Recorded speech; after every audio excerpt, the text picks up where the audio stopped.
Yeah, that is not happening. The men who made it to shore made huts and tents from the wreckage and then used the converts' boats to try to salvage provisions and other equipment. But there was really not a lot they could do in the middle of the night. The sharp coral was destroying their ropes as they were trying to haul things, and the sea was so rough that even really strong swimmers were having trouble managing it. When the sun came up, they saw, in Lawford's words, quote, a most melancholy scene. 7 ships and 2 brigs on the same reef with the Convert, a very heavy sea running, and the wind blowing directly on the shore. Those 7 ships and 2 brigs were the William and Elizabeth, the Moorhall, the Ludlow, the Britannia, the Richard, the Nancy, the Eagle, the Sally, and the Fortune. The Ludlow was Sally, a fine new vessel on her first voyage, according to an advertisement that had been placed in Kingston, Jamaica the December before, advertising its place in the convoy.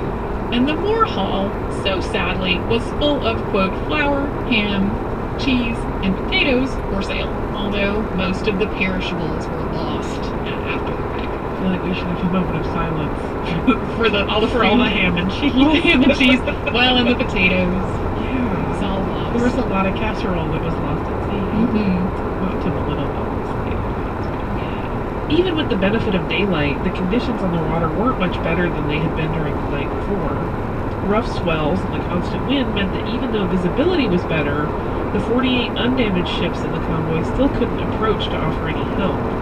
Locals from the island spent the whole day of February 8th in a canoe-based rescue operation, and by the time the sun went down again, most of the survivors from the wrecked ships had been brought to shore. Also on the 8th, Lawford talked the fishermen into delivering a letter to the unwrecked ships, instructing them to go westward to Hogstye Bay on the lee side of the island, which is off of Georgetown.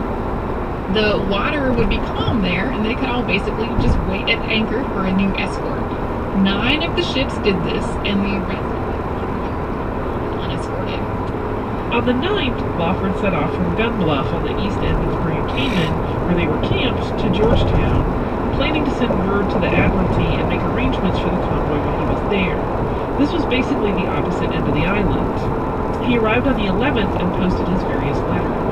To sort of give you an idea of how small Grand Cayman is, he did this on 2 days. 2 days. The whole island. Yeah. On the 12th, he was met in Georgetown with a petition signed by 8 residents of Grand Cayman who were asking for the passengers from the wrecked vessels to be, quote, immediately removed from this island as soon as possible. The huge influx of shipwreck survivors had the residents pretty much panicked.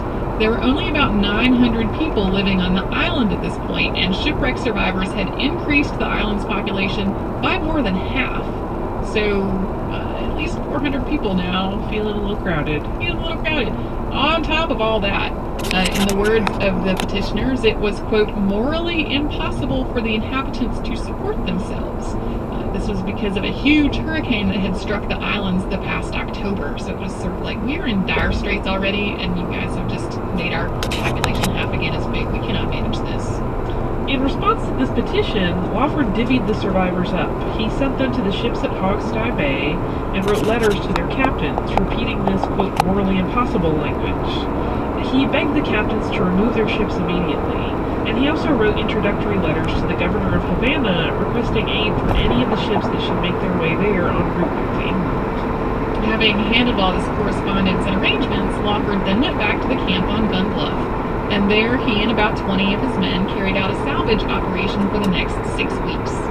In the end, they were able to get quite a lot from the wreckage, including sails, rope, tools, ammunition and artillery, swords, pikes, and axes. Nearly everything perishable was lost, though, and many of the converts' original French cannons sank to the sea floor.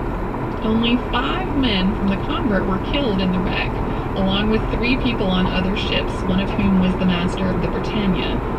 Several people died of illness in the wake of the disaster, though, but considering that there were 10 ships involved in the shipwreck, the death toll was remarkably small. All 9 of the ships that had rendezvoused at Hogstye Bay and their newly increased crew and passengers made it safely back to England. 2 of the others that left previously unescorted, though, were a little less fortunate. One was taken by a French privateer, and another was captured by the French Navy. And then there are consequences. Of course. because this